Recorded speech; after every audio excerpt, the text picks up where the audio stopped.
Hi, my name's Indigo, and I guess I was never really invited to my own life. At my sister's birthday gala, while she held a glass and smiled for cameras, I was behind the curtain, bleeding, barely breathing. I begged for help. My mom looked me dead in the eyes and said, "Don't embarrass us." They always said I was dramatic, too sensitive, a burden. But what if I told you the pain wasn't in my head? What if the fainting, the bruises, the silence were all real? And what if the family who dressed me up for photos were the same ones who ignored me when I collapsed?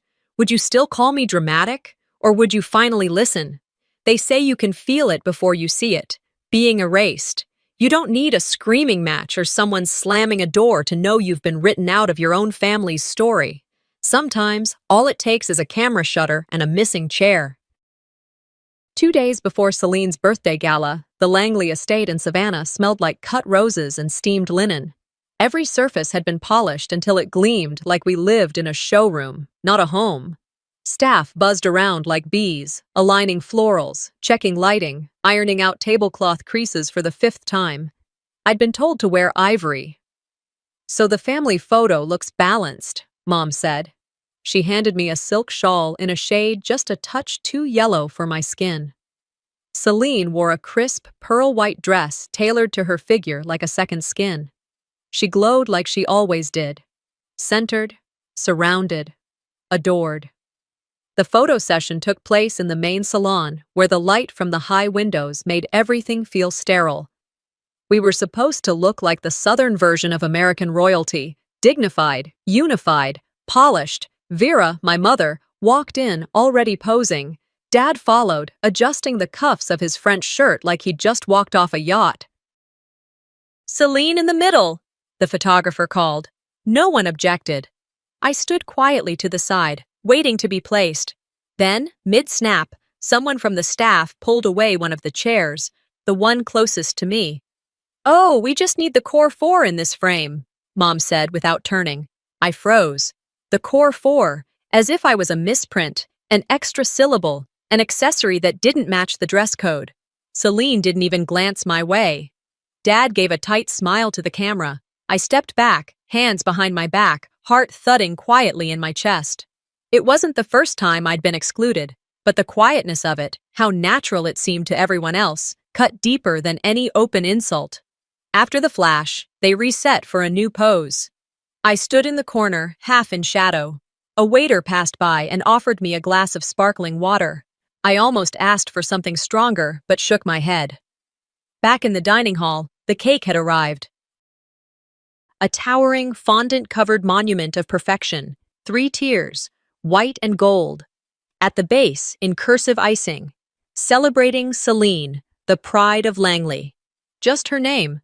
No "Happy Birthday Celine and Indigo." No Langley sisters. Not even in family. I felt my face flush as the room erupted in claps. I kept my smile polite, held my chin at just the right angle for the cameras. From across the room, my aunt leaned toward a guest and said, not quietly, "I keep forgetting they have another daughter." No one corrected her. After the crowd dispersed and Celine moved into rehearsing her speech, I found a quiet spot near the back patio. The light outside had turned amber. Spanish moss swayed gently on the oak trees just beyond the garden. This house, this life, it had a script. Celine was the leading lady. Dad, the financier. Mom, the producer and director. And me, I was the production assistant. The one who fetched coffee, made sure no one tripped on a cord, and stayed off camera. I don't think it was always like this. At least, not in the beginning, but over time, every family dinner, every parent-teacher conference, every holiday photo told the same story. Indigo was present, but not central, necessary, but not celebrated. I was the variable in an equation that had no room for error.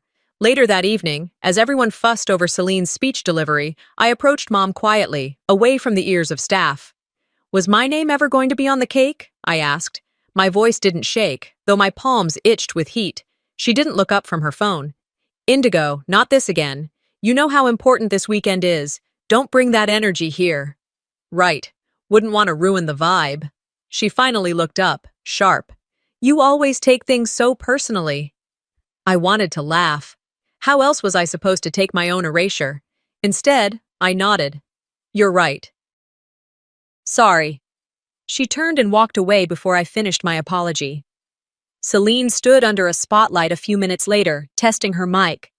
The sound tech adjusted levels while she practiced her opening line with that pageant polish she'd mastered since she was 10. Every word perfectly paced, perfectly pleasant. A waiter approached from behind with a flute of champagne, offering it toward Celine. But she'd moved already, so the glass ended up in my hand. Oh, sorry, he stammered, seeing my face. You look a bit like her from behind. Don't worry, I said with a practiced smile. It happens. He walked away. I held the champagne glass in my hand, feeling its chill bleed into my fingers. I turned toward the large window. Celine's reflection stood bright in the center, surrounded by light and movement. Mine blurred along the edges, caught between the glare and the darkness beyond. And for a moment, I wondered if I really existed at all. The shoes I wore that night weren't mine, they were Celine's. And they were too small, just like everything in that house that wasn't built for me. They sat on the rug next to my bed the morning before the gala, gleaming with a kind of cruel anticipation. Pointed toes, 4-inch heels, nude leather, pristine. I'd picked out my own flats the week before, something I could walk in without bruising, but Mom walked in holding the heels like a peace offering wrapped in power. Celine thinks these will look better for the family shots, she said, placing them by my feet as if the decision had already been made. I didn't argue. I'd learned that resistance only made things worse, more dramatic, more indulgent, as Mom called it. I quietly set aside my chosen pair and slipped into the ones Celine deemed more cohesive. They pinched immediately, biting into the skin above my toes, but I kept them on. Then came the dress. I had a pale blue satin dress laid out, something soft and forgiving. I'd bought it with my own money, modest but elegant. But Mom returned from a final fitting with a tight sequined number, navy and unforgiving.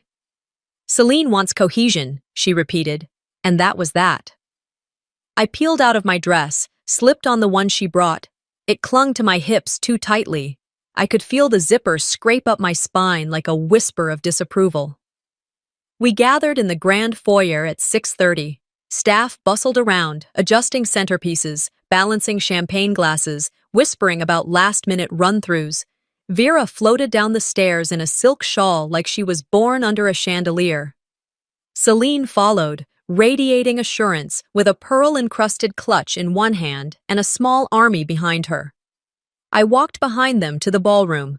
The heels were already drawing blood. Every step was deliberate. Heel, toe, bite. The hem of my dress swished just low enough to hide the worst of it, but I could feel the sting seeping upward. The carpeted hallway did nothing to dull the pain. When we reached the ballroom, the room erupted in flashes. Staff members bowed their heads slightly. Guests greeted my parents and Celine with practiced adoration. No one looked at me. I slipped into my chair at the far end of the head table, feet pulsing.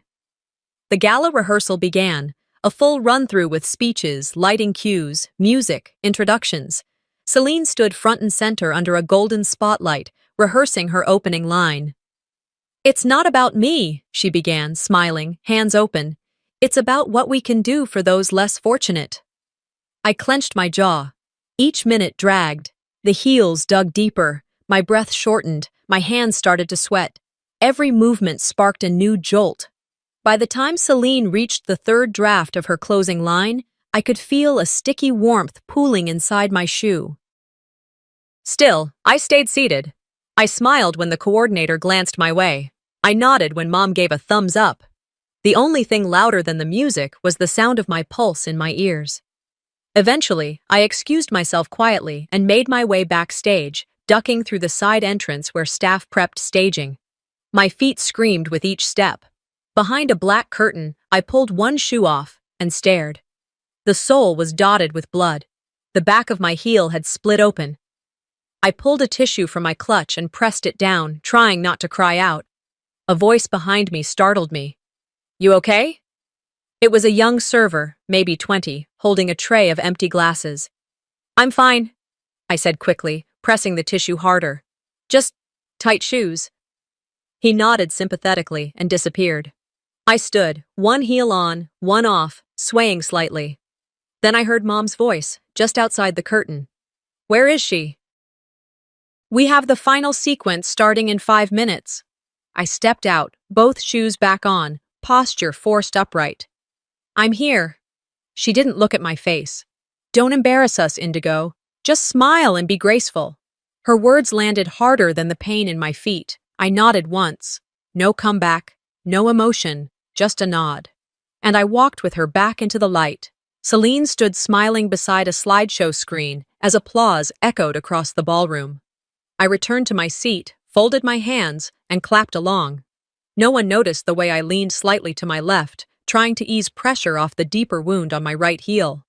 As the applause continued, the camera crew swept across the stage, capturing B-roll for social media. I forced my smile wider. When the flash hit my face, I saw stars. At one point, Dad leaned over and said, "You're doing good. Just keep still. You know how she gets if things feel off." He meant Mom, but he didn't have to say it. We all knew. The pain didn't plateau. It evolved. It sharpened, radiated. I imagined the blood was spreading across the arch of my foot, soaking into the leather, but the show had to go on. The speeches began again, and this time I couldn't focus. My vision flickered. I tried to track Celine's voice, but the syllables blurred together like distant traffic. I blinked, gripped the edge of the table, whispered to myself, "Don't faint, not in front of them." After another hour, the room grew louder, the lights sharper, the air tighter. I needed to breathe. I stood quietly and slipped away, weaving through a knot of waiters, clutching the curtain on the side stage as my body tilted. Behind the drapes, it was darker and quieter, but no cooler. My hands trembled. I leaned against the wall, trying to balance. My chest tightened like a vice. A rush of heat surged through my spine. I slid down until I was crouched, hands around my knees, one heel off again. I pulled the other off and immediately felt relief. And the warm stickiness of blood along the inside of the shoe. No one followed. No one asked where I went. I looked at my hands. They shook uncontrollably, glistening with sweat and something darker near the nail beds. I closed my eyes. The nausea rose like a slow tide. "I am not going to faint," I whispered to myself.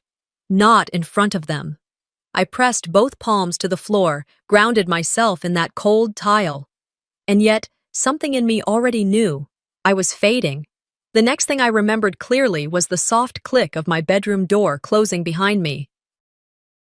I had made it up the stairs somehow, after slipping away from the ballroom, after sitting behind the curtain trying not to pass out, after stuffing tissues into my heels to soak the blood. The hallway lights were still on. The house was quiet. I could hear the faint hum of Celine's voice coming through the vents, still rehearsing her speech, probably adding new flourishes to make the audience cry. I lowered myself onto the edge of my bed like someone easing onto a ledge. My thighs trembled from holding back the shakes all night. I kicked off the shoes and stared at them, still pristine on the outside, but soaked red on the inside lining. They looked expensive and merciless. My feet were raw. Blisters had opened and fused with the leather. I took a damp towel from the vanity and pressed it against one heel. The sting made my eyes blur. Still, no tears. I was long past crying over surface pain. As I sat there, breathing in shallow gulps and staring at my reflection in the vanity mirror, one image kept flashing in my head. I was 11. I'd just collapsed in gym class during a spring fitness test. The teacher thought I was faking it until I vomited on the mat. I ended up in the nurse's office. Dizzy, nauseated, struggling to keep my eyes open. I remembered the nurse's worried face, the cool compress on my forehead, and the soft tone in her voice when she said, "I'm going to send a note home." I should have known what would happen next. Celine got hold of the note before I did. I remember her standing in our kitchen later that night, waving the crumpled paper like a flag. "Maybe experiencing pre-syncope," she read aloud in a dramatic tone. "That's just fancy talk for too lazy to run laps." She laughed. My parents chuckled. Dad even patted Celine on the shoulder, impressed with her pronunciation. Mom said nothing at all. She just looked at me and muttered, "Stop overdoing it. No one wants to hear about your stomach every week. That moment never left me. It was the first time I realized my pain, real, medical, validated, was a punchline in this house. Years later, I found out there'd been more. I was 17 when I stumbled across a sealed envelope tucked into the bottom drawer of Mom's desk. It had my name on it. Curious, I opened it. Inside was a letter from a vascular specialist, someone from Atlanta. It was dated 18 months earlier. The letter confirmed what I'd always feared, but never had the words to say: abnormal blood flow, fragile vessels, elevated risk of syncope under stress or heat. A recommendation for ongoing monitoring and gentle physical therapy. None of that had ever been told to me. No appointments had been made. No one even mentioned the name of the doctor. I had confronted Mom about it once, casually, as if I hadn't already read every word. "Do you remember, Doctor Hanley from Atlanta?" I asked. "He wrote me a letter about some test results." Her reaction was instant and sharp. "That wasn't important. It would have made you paranoid. You hid a diagnosis from me. I protected you from labeling yourself," she said coldly. "The last thing we needed was you playing the victim." And there it was again, my health reduced to her brand management. Back in the present, I leaned forward, placing both feet flat on the floor. The pain was less now, muted by exhaustion. But the anger had started to simmer. I glanced at the small package I had left by the door earlier in the day, a gift I'd worked on for 2 weeks. A framed watercolor I'd painted from a photograph of Celine and me as kids. It wasn't just art, it was the last piece of me trying to connect to her. I'd placed it on the designated gift table in the afternoon, wrapped in cream paper with a hand-tied blue ribbon. No card. I wanted her to recognize it without instruction. But an hour later, I saw it had been replaced. A Gucci handbag now sat in the exact same spot, with a crisp white tag that read, "From Indigo." I knew instantly who had done it. When I asked Mom, she didn't even blink. "The painting didn't match the aesthetic," she said, sipping her wine. "It looked too homemade. This is a curated event, Indigo. We have a standard to maintain." I nodded, but something cracked inside me. It wasn't just the gift. It wasn't just the shoes, or the dress, or the years of being invisible. It was all of it, stacked, layer by layer, like the chairs at the gala that only had space for 4. I sat back down on my bed, opened my phone, and pressed the record button. "My name is Indigo Langley. I am not dramatic, I am not delicate, I am not ungrateful or attention-seeking or whatever version of me they keep rewriting. I am tired, I am bruised, and I remember everything." I paused, then saved the voice memo. It felt good to hear my voice. Strong, measured, unfiltered. I opened my laptop and pulled out the flash drive I'd kept hidden in an old mascara tube for months. Slowly, deliberately, I began organizing the folders. Video clips, one from last Christmas when Mom told me not to ruin the holiday after I fainted from standing too long. Audio files, recordings of whispered insults, of Celine joking that I was born allergic to joy. Screenshots of text threads where I was labeled fragile and a PR problem. I didn't collect these things to start a war. I collected them to remember that I wasn't imagining it. But tonight, that collection took on a new purpose. I created a folder on my desktop called "For When They Won't Listen." Inside it, I placed everything, labeled it clearly, dated it. Then I opened my email and drafted a message. Subject line: "The truth behind the Langley image." Recipients: 2 local reporters, 1 Atlanta health rights advocate, and a handful of family friends who had always looked at me like I was furniture in the background of someone else's story. I scheduled the email. Midnight, just as the final champagne glasses would be raised at Celine's birthday gala. I shut the laptop and took one last glance in the mirror. My face looked pale, but calm. My hands were still trembling, but less so. My chest ached, but the pressure had shifted. They took my voice for granted. I decided to let the silence speak louder. If there was ever a time to test how much I could endure, it was the gala, and I was about to find out where the line ended. That morning started with a light drizzle that cleared by noon, leaving the Langley garden damp but glistening under the late afternoon sun. The family had insisted on a pre-event photo shoot in the estate's back lawn because, of course, a birthday gala wouldn't be complete without a few staged moments of spontaneous elegance. By the time I stepped outside, the air had thickened with humidity, and the grass was still soft from rain. The crew had already set up white velvet chairs, floral arches, and a massive silver balloon arrangement that spelled Celine 30. Everyone was dressed in shades of white and silver, carefully coordinated like they were born in the same color palette. Celine wore an off-the-shoulder gown that sparkled every time she turned. Mom had on a silk sheath dress that somehow managed to look both effortless and custom-tailored. Even Dad, who usually grumbled about these events, stood tall in a pale linen blazer and crisp slacks. Me? I wore a satin slip dress Vera had picked out. It was too tight across the chest, and the tone was just off, more cream than white. I had tried to tell her it clashed. And her answer, "You're not the focal point, Indigo. You'll be in the second row." So I stood there, in the margins, waiting for direction. "Closer, everyone," the photographer called. "Let's bring Celine to center. Mom on the left, Dad on the right." I moved toward them, as instructed. "Indigo," Celine said under her breath, barely turning her head. "Your dress doesn't match. Just hang back a little, yeah?" My feet froze. I glanced at Mom, but she didn't say a word.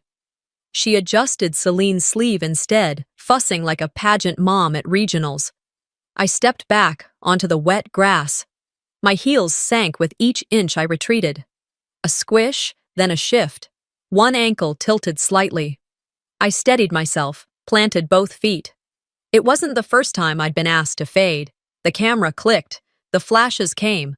Laughter. Fake candids.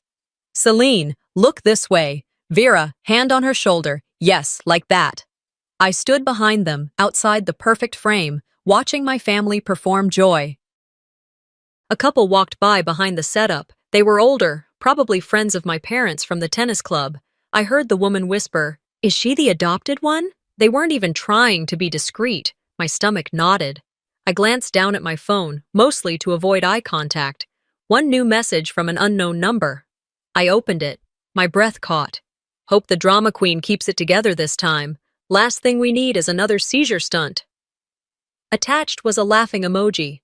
Below that, a name, Sienna Harper, Celine's best friend since college. Of course, I didn't respond. I just stared at the message, thumbs hovering. My cheeks burned, not from embarrassment, but from fury so sharp it felt surgical. This wasn't just neglect anymore. It was cruelty with a smile and a gloss finish. I turned toward Celine, who was now holding a white parasol for the final shots. "If I collapse tonight," I said, voice low, controlled, "I hope you remember it's not for show." She didn't flinch, didn't even look at me. "Then don't," she replied, like she was brushing lint off her gown. It was the dismissal that did it, not the insult, not the sarcasm, the sheer lack of concern. Like my existence was a nuisance to be tolerated only because it couldn't be cropped out of real life. I walked away, not dramatically, not stomping, just enough to feel the ache in my feet again, to remember I was still inside this body, and it still hurt. I found a corner of the garden behind a row of azaleas. The air was still thick, but at least it was quiet. I pulled out my phone, opened my email app, and checked the draft again. To be sent. 12:00 a.m. Subject: The truth behind the Langley image. Attachments: 13. It was ready. And yet, a sliver of doubt crept in. Would anyone care? Would they say I was bitter, ungrateful, vindictive? I didn't want revenge. I wanted release. I wanted the truth to live somewhere outside my body. A few minutes passed before I heard someone approaching. It was Dad. "There you are," he said. "Photos are wrapping. They need you back inside for the family candle lighting." I nodded, but didn't move. He hesitated. "You okay?" I looked at him, really looked, and for the first time, I didn't bother pretending. "No," I said, "but I'm used to it." He blinked, looked down at the grass, then walked away. The sun dipped lower, casting a golden haze over the backyard. The evening breeze stirred the balloon arch, which rattled slightly. From somewhere inside the house, I could hear the start of cocktail hour, the clink of glasses, upbeat jazz, the murmur of guests arriving. I stood still, the weight of what I'd set in motion sitting in my chest like a ticking clock. At midnight, the countdown would end. I had given them every chance to see me. That night, my body didn't ask for permission.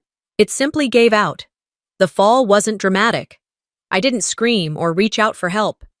I just went down, quietly, deliberately, as if my body had chosen that moment to finally surrender, even though my mind kept shouting, "Not yet."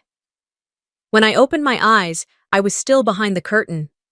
The muffled sounds of the gala seeped through the thick fabric, glasses clinking, jazz playing, the buzz of guests exchanging polite lies about how amazing everything looked. Somehow, I stood up. I wasn't sure how long I'd been down, seconds, maybe minutes. The pain in my feet was white-hot, pulsing with each heartbeat.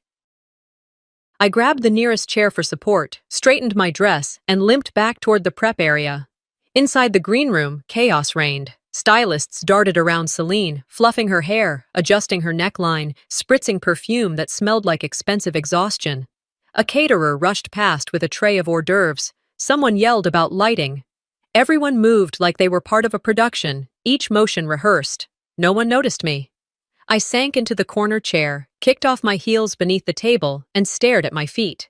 The bandages I had wrapped earlier had soaked through. The blisters had torn open. Blood stained the back of the shoes. Not metaphorical pain, literal. An assistant walked by, glanced down, then gasped, "Oh God, are you okay?" I nodded. "Just a bad fit." She knelt down, genuinely concerned, reaching for her phone. "Do you want me to get the med?" Before she could finish, Mom swooped in from nowhere. "She's fine," Vera said sharply. "Just put the shoes back on."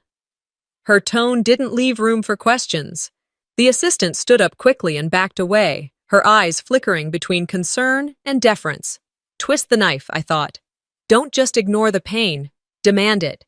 With shaky hands, I unwrapped a fresh set of Band-Aids from my clutch and reapplied them to the rawest spots. I pushed my feet back into those heels. Each toe screamed.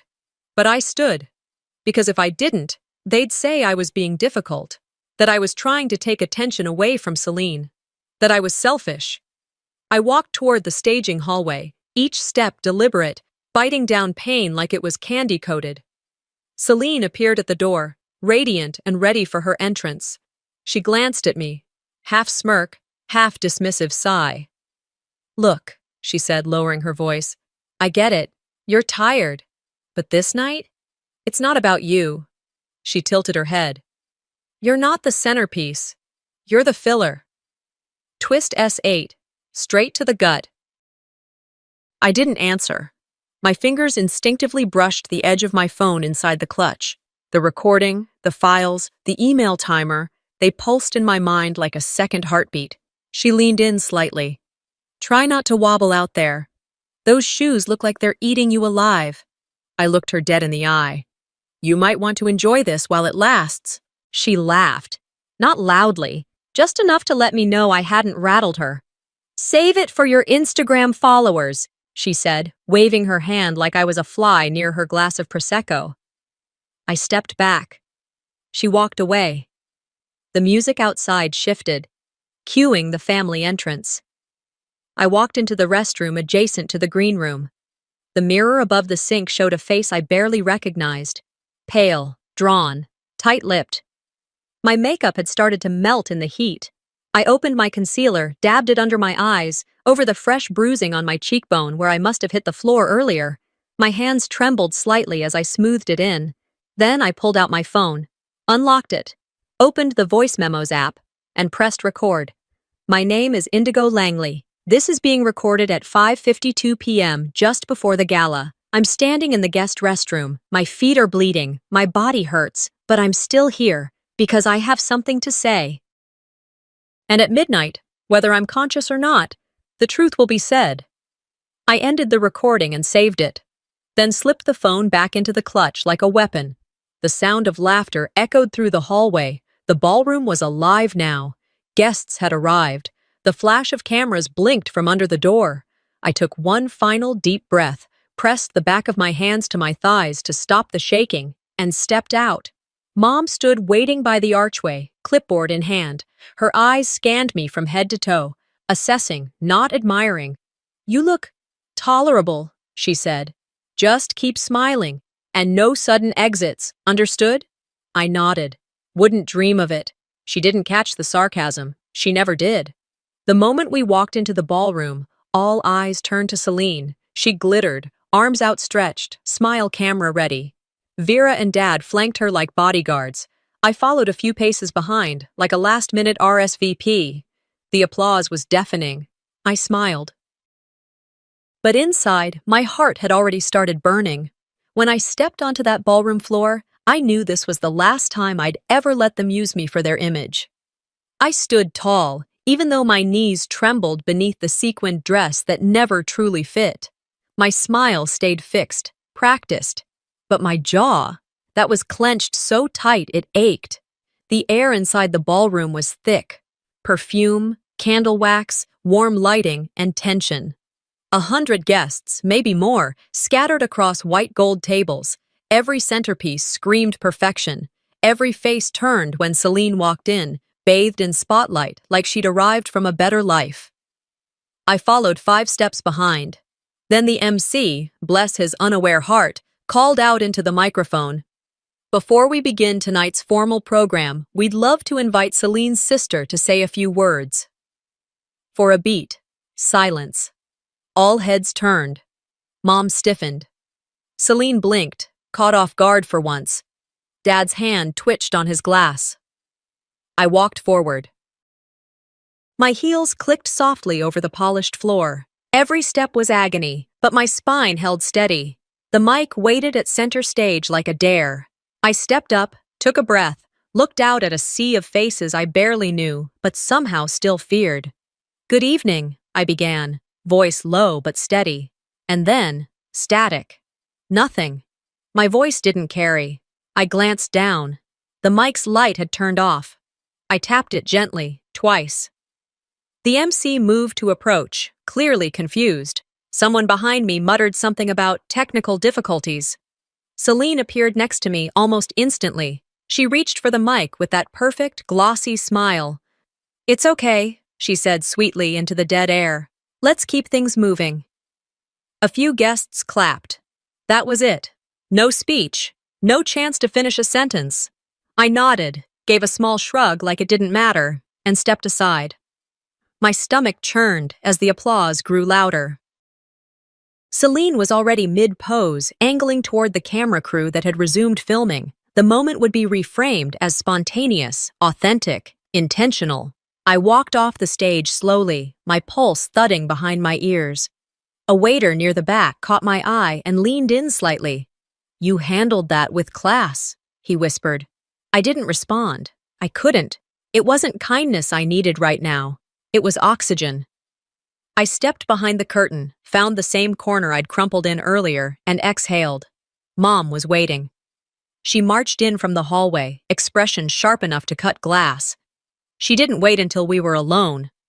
"What the hell was that?" she hissed, keeping her voice low but lethal. "You were told not to get involved in the speaking segment." "I didn't ask to speak," I said, still stunned. "They called me up." "You should have declined," she snapped. "Celine is the focus tonight. You're there to support, not steal attention." "I wasn't trying to—" "You never do." That's the problem. Her words hit harder than the mic failure. That was when I heard a small sound, a faint click, like a phone's camera app closing. I turned my head. Standing off to the side, just inside the door, was one of the staff, a young man in a black vest and tie. I recognized him vaguely. He'd helped set up floral arrangements earlier, but his eyes weren't on the decor now. They were on Mom. And his phone was still in his hand. He met my gaze, didn't smile, didn't blink, just nodded once, and walked away. I didn't think much of it in the moment. The next 10 minutes passed in a blur. Celine gave her speech, flawless, emotional, beautifully hollow. The crowd clapped at all the right moments, laughed on cue, wiped tears that weren't quite real. I stood near the back, half hidden behind a decorative column, trying not to collapse again. My shoes were off now, tucked into my clutch. I couldn't take another step in them. My feet throbbed with each pulse. Then my phone buzzed. Unknown number. No message, just a video file. I tapped it open. It was grainy, slightly off-center, but unmistakable. There was my mother, lit by the warm hallway sconces, leaning into my face, venom in her tone. "You never do." That's the problem. The video ended. No commentary, no caption, just the raw truth. Attached to it was one sentence: "You deserve to be heard." My hands trembled, not from fear, but something else: recognition. That boy, he'd been one of my students last year in an after-school painting program I volunteered for. Quiet, observant, always watching. He'd watched me now, too. I smiled genuinely for the first time that evening. Then I watched the clip again, slower this time, not because I needed confirmation, but because I was savoring the crack in the mask. That crack would become a canyon. I opened my preset email draft. Subject: the truth behind the Langley image. Attachments: now 14. I added the clip, hit save, and then I hit schedule. Delivery time: 12 a.m. sharp. To press@localnewsga.com, editor@womeninjustice.org, 4 longtime family friends, and a few select former teachers and donors Celine had claimed to represent. It was done. I didn't tremble. I didn't cry. Instead, I walked, barefoot, steady, to the powder room, washed my hands, smoothed the front of my dress, checked that my phone still buzzed with life in my clutch. And for the first time in a long time, I felt taller than Celine. They wanted silence. I gave them truth, unmuted and unstoppable. The seconds after scheduling that email felt louder than the gala itself. A soft, steady roar buzzed in my ears, half adrenaline, half the weight of everything I'd carried for years pressing against my chest. I didn't move, not right away. I just stood there, behind the column, heels off, breathing unevenly as the MC announced Celine's final toast. "Ladies and gentlemen, at the stroke of midnight, we raise our glasses to celebrate not just a birthday, but a legacy." I could practically hear Vera grinning behind her champagne glass. The ballroom lights dimmed slightly for effect. Candles flickered in rhythm with the background music. Celine stepped into the center, now bathed in soft gold. Her dress shimmered. Her earrings sparkled. Her smile could have sold miracles. Everyone stood, flutes in hand, poised for a picture-perfect moment. And then, the screens went black. All 3 of them, 2 behind the stage and 1 large overhead projector, suddenly flickered out. There was a short pause, a whisper. Some guests glanced around, assuming a technical glitch. Vera turned sharply toward the sound booth, brows furrowed. Celine froze mid-gesture, hands still raised, eyes darting left, then right. And then my face appeared. It wasn't glamorous. It wasn't rehearsed. It was just me. No makeup touch-up, no lighting filter, no pretenses. The frame showed me in my bedroom the night before, sitting by my window, voice low but steady. "Hi, if you're watching this, it means I couldn't say these things to you in person. Or maybe I already tried, and you didn't listen." Gasps filled the room. A few guests sat down, stunned. Others leaned forward, eyes wide. Someone spilled a drink, and no one even looked down. "I'm Indigo Langley," the video continued. "Daughter, sister, background character in the Langley brand. I've lived in the shadows of smiles and sponsorships for years. But what I've carried was never silent." The clip cut to scanned medical documents, slowly cross-fading between them. Diagnostic notes, doctor's memos. A bold header: needs ongoing supervision, prone to fainting episodes under physical and emotional stress. Another voice entered next, one that wasn't mine, Vera's. "She exaggerates everything. It's attention-seeking. Always has been." Someone gasped audibly. A woman near the stage covered her mouth. Her husband pulled out his phone. The video then cut to footage taken from a family dinner 2 years ago, Celine's birthday. I was sitting quietly at the far end of the table while everyone else toasted. Midway through the speech, I slid off my chair. My head hit the floor. Celine looked down, rolled her eyes, and turned to the waiter. "Can you just bring the cake out now?"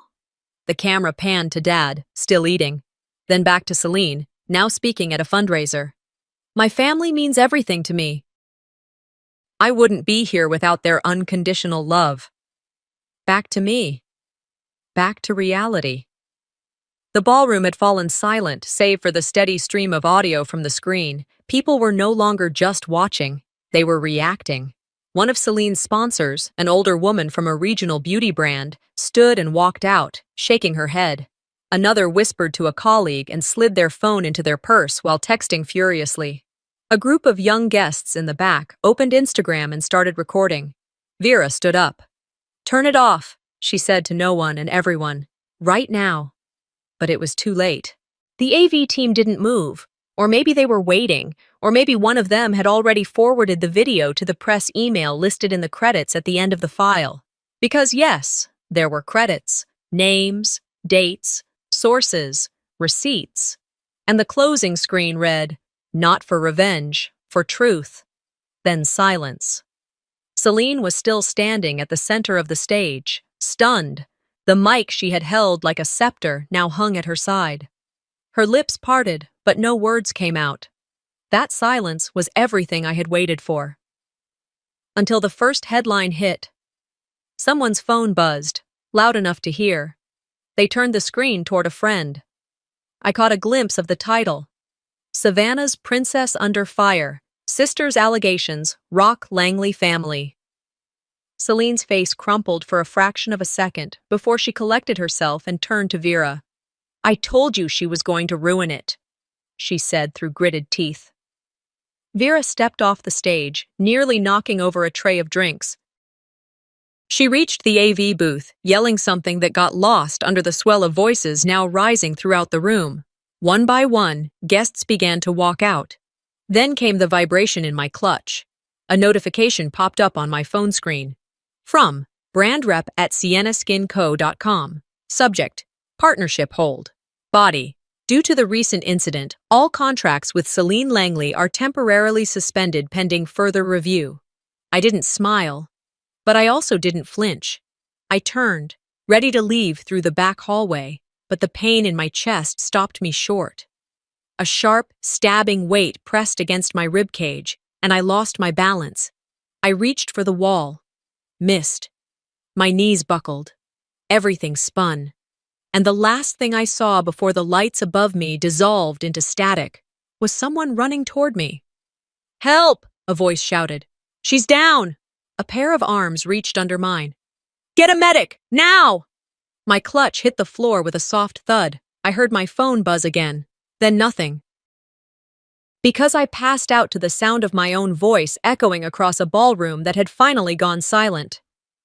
When I came to, the light above me wasn't from a chandelier. There were no candlelit centerpieces or branded cocktail napkins, just a ceiling with white acoustic tiles and a faint buzzing from a machine behind my head. I was in a hospital room.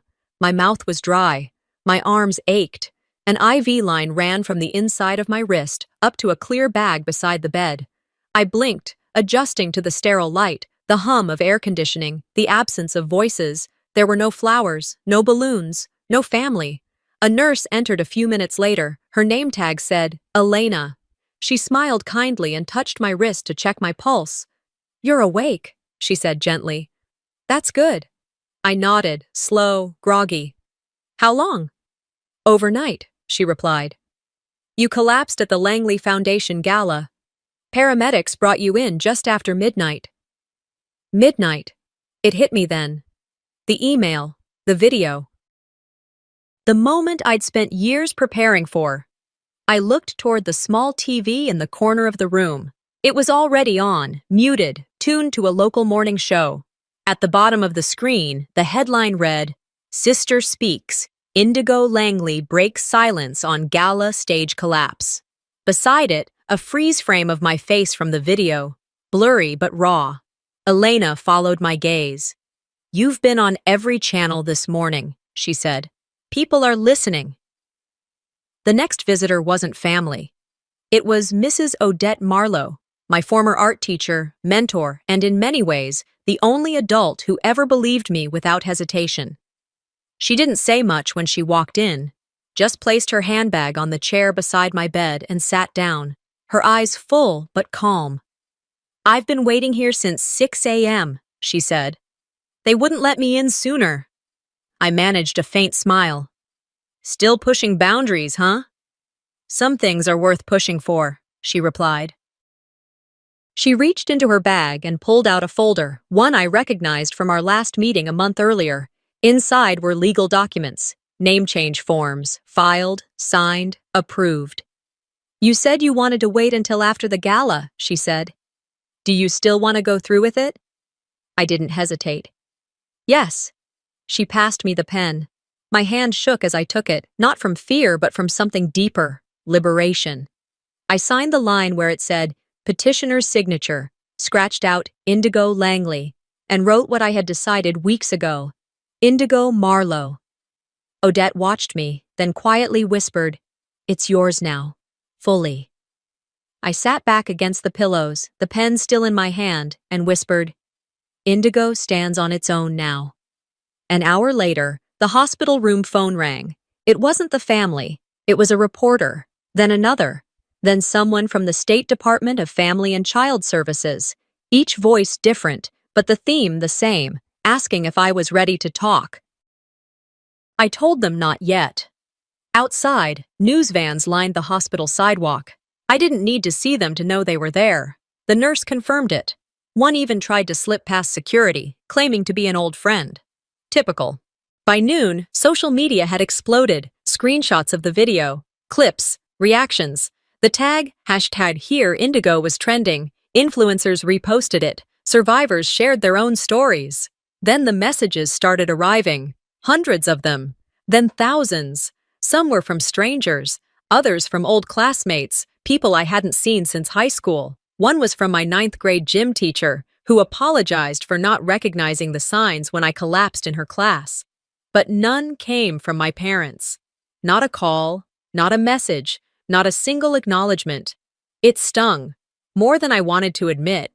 Even after everything, even after Vera screamed, "This is a private matter," at reporters outside the gala, I'd thought maybe, just maybe.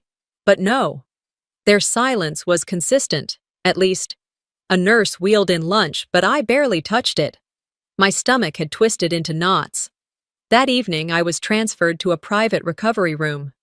The lights were warmer there, the air quieter. I could finally exhale without my lungs seizing.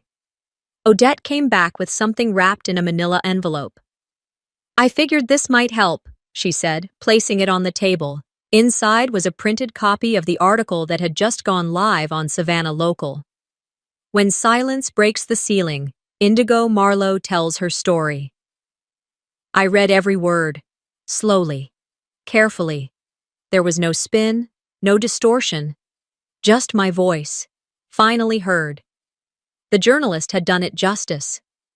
They included quotes from the video, evidence from my documents, even testimonials from former teachers and neighbors, and at the end, a simple paragraph. "Indigo doesn't seek revenge. She seeks to be seen, to be understood. And now, finally, she is." I folded the article and placed it in the drawer beside my bed. That night, for the first time in what felt like years, I slept without nightmares. The next morning, a letter arrived, handwritten, no return address. I opened it slowly. Inside, on lined stationery, were just a few sentences. "I saw you. Before they didn't.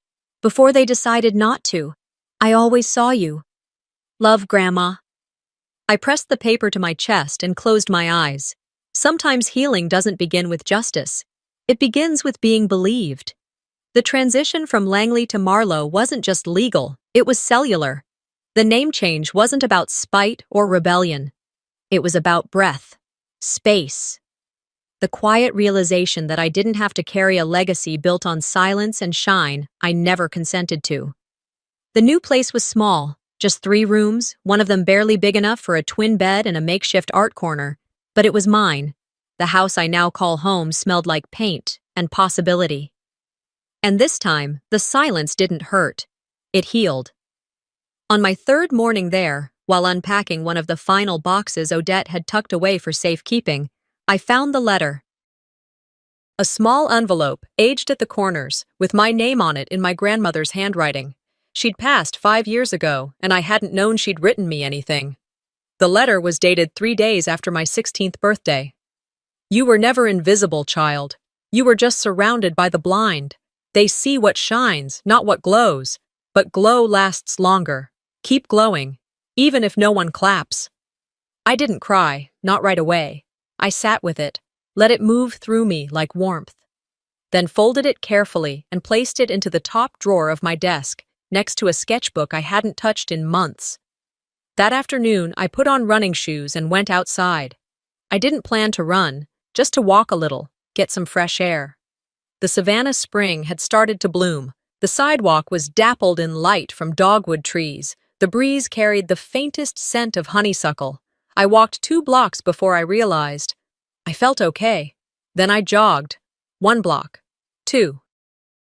By the 3rd, my breathing picked up, but there was no tightness, no stabbing in my chest, no lightheaded spell creeping in.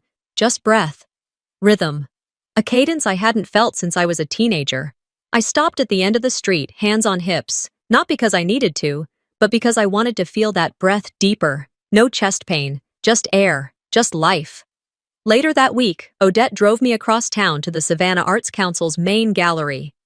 They were hosting a community exhibit titled Reclaim. The director had reached out after seeing my story online. She'd asked if I had any pieces I wanted to show. I hesitated at first, but eventually I offered one, Not Forgotten. A mixed media portrait I'd created after the hospital, inspired by my grandmother's words. A woman's silhouette, stitched together by broken glass and pencil lines, with the words, Still Here, etched in the lower right corner. The director hung it at the entrance. Beneath it, a small plaque read, Artist, Indigo, Marlowe. I stood there for almost 20 minutes, just watching people stop in front of it. Some looked confused, some moved on, but one woman, middle-aged, in scrubs, her name tag reading Darlene, stood longer than most. Her hand went to her chest. She whispered something. I couldn't hear it, but her eyes said enough. That night, I received an email from my old high school's guidance counselor. They were updating a hallway dedicated to wellness and inclusion. Would I mind if they printed and framed a version of Not Forgotten to hang near the school's anti-bullying campaign? I said yes, and I cried then. A little. Quietly. 2 weeks later, I recorded an episode for a trauma recovery podcast. The host asked thoughtful, careful questions. Near the end, she said, If there's one thing you'd say to your younger self now, what would it be? I didn't hesitate. I don't forgive them, I said softly, but I forgive me for believing I deserved their silence. That clip went viral. Not millions of views viral, but enough. Enough for people to write, to reach out, to say, me too. The day of my final hospital checkup, Odette picked me up in her old Subaru. She didn't make it a big deal, just handed me a to-go coffee, asked if I'd brought my insurance card, and waited while I checked my phone for the umpteenth time. The appointment was fast, no lingering issues, my oxygen levels were strong. The doctor said I looked better than your file implies. I smiled at that. As we walked back to the car, I slipped my arm through Odette's without thinking. She didn't react, just walked alongside me down to the riverfront path, the one near the park with the fountain I used to stare at as a kid. We didn't talk much, just walked, hand in hand. My chest didn't ache, my legs didn't shake. I wasn't anyone's shadow anymore. They said I was dramatic. They said I was fragile. They said I should be quiet. I said nothing until now. Sometimes the loudest act of strength is choosing to walk away, especially from those who only love you in silence. Indigo's story reminds us, being quiet doesn't mean being weak, and when no one believes you, documenting your truth might be the bravest thing you can do. Have you ever felt invisible in your own family? Tell me in the comments, and if this story moved you, don't forget to like, subscribe, and turn on notifications. There are more real, raw stories coming your way.